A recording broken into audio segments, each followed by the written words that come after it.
Winter has finally arrived here in North Carolina, and I'm quickly reminded how hard it can be to homeschool these months. You know it's going to be cold and gray.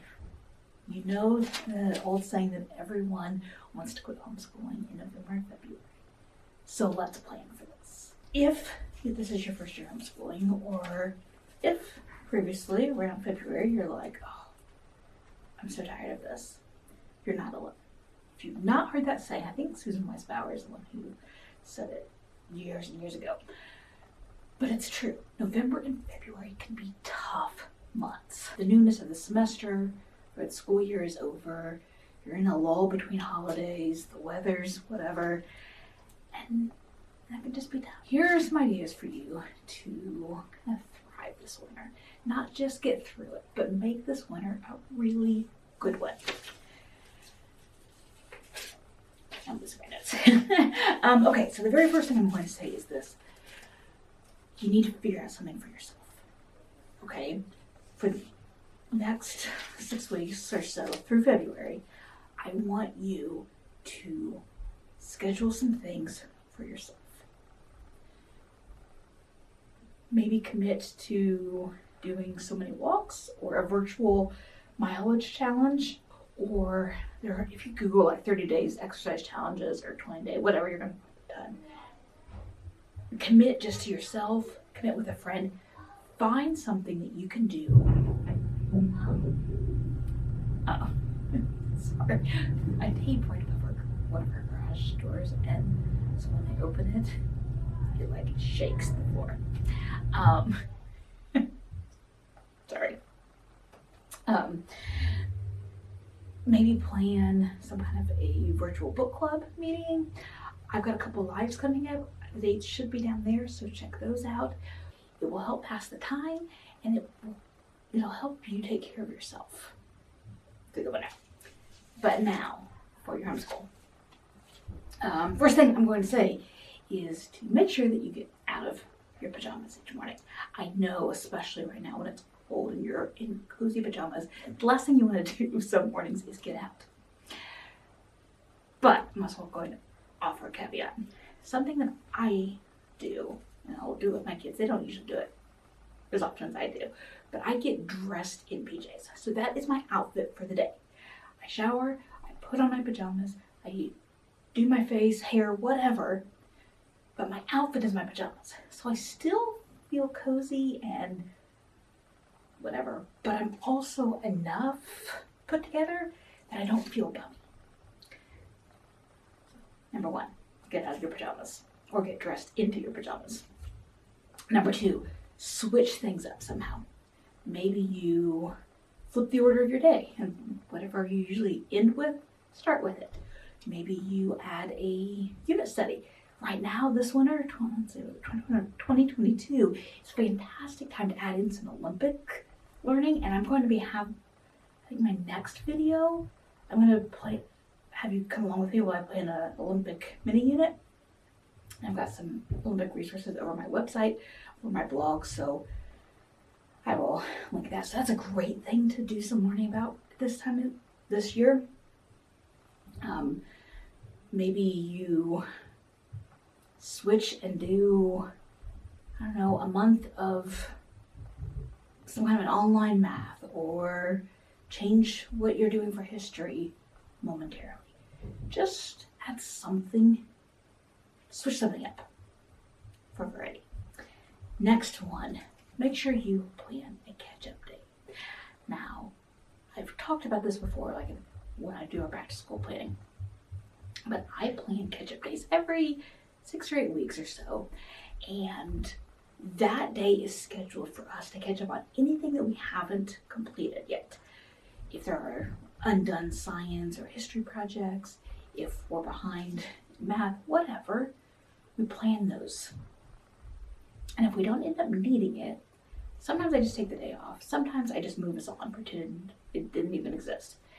Either way, I've planned to be behind, and so putting that time in on the calendar means that, it's one more day to catch up on all those little things that are left undone that pile up and kind of sometimes mentally draining, knowing that you're behind on this and that.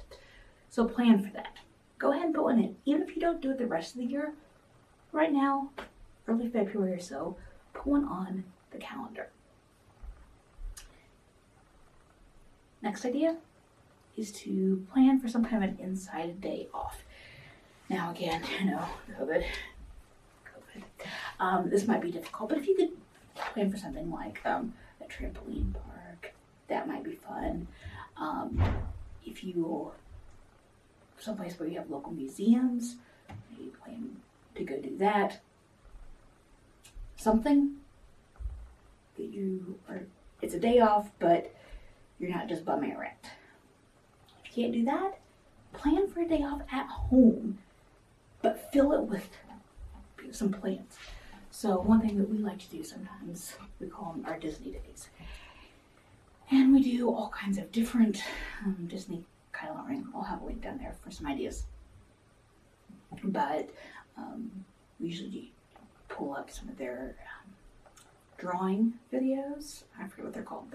It's an animation series where they show you how to draw different Disney characters. And then we'll pull up,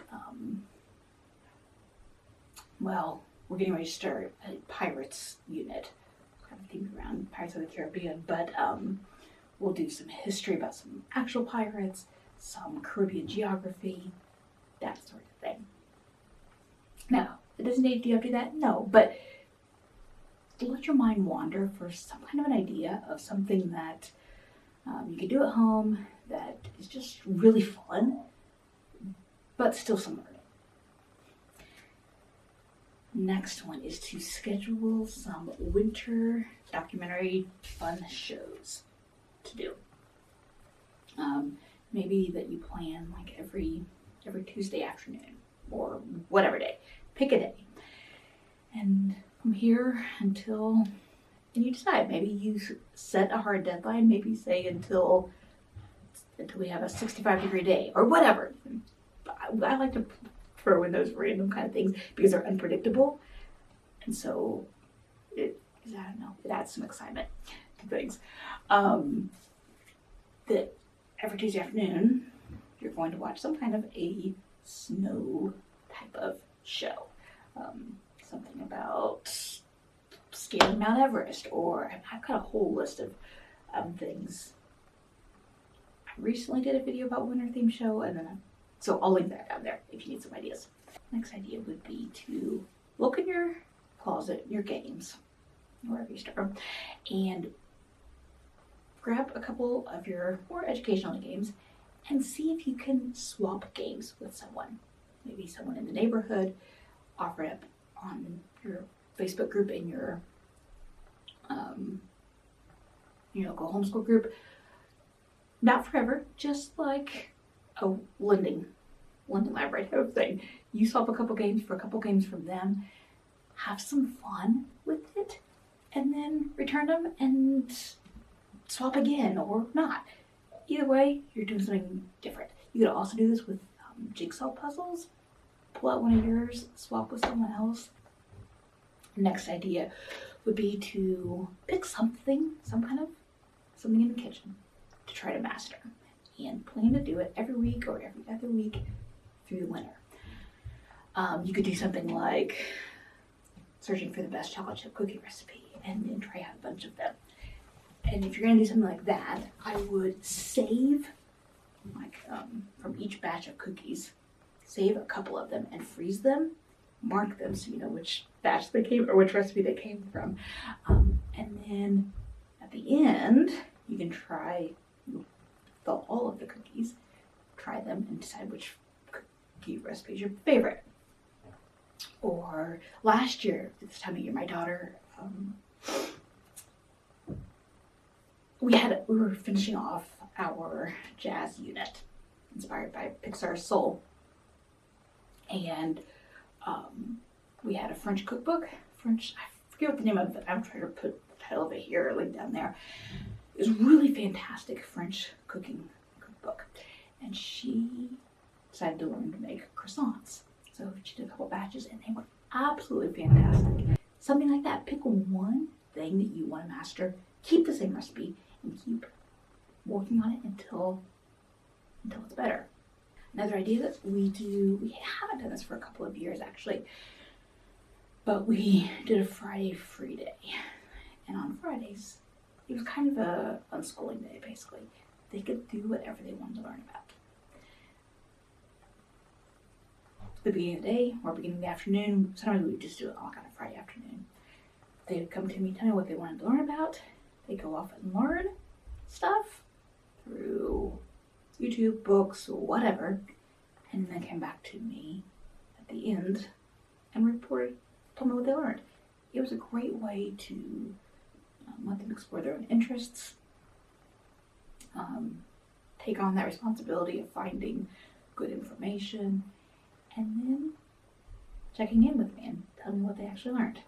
So Friday Free Learning is a great and easy activity for the end of a long week. And one last idea would be to take whatever time period you're in for history or location you're in for geography and plan some meals based around it. There are some great YouTube channels that do this, like cooking. I think one of them is called Cooking Through History. And then there's the older channel. It was I think it was just called Great Depression Cooking. It's an older lady. I can't even remember her name now. Anyway, I'll try to find a few of the channels we've used, and I'll link them down there so you get some inspiration. And incorporate your history and the time period and some cooking skills, and gets you out of whatever your school spaces and into the kitchen. If your kids are old enough, they can take on this responsibility themselves to find recipes and plan and do the cooking. So that this winter you can thrive through it. Not just survive, not just get through it, but come out at the end of March or end of February, end of March, and think, wow, that was a great winter. I will see you in the next video.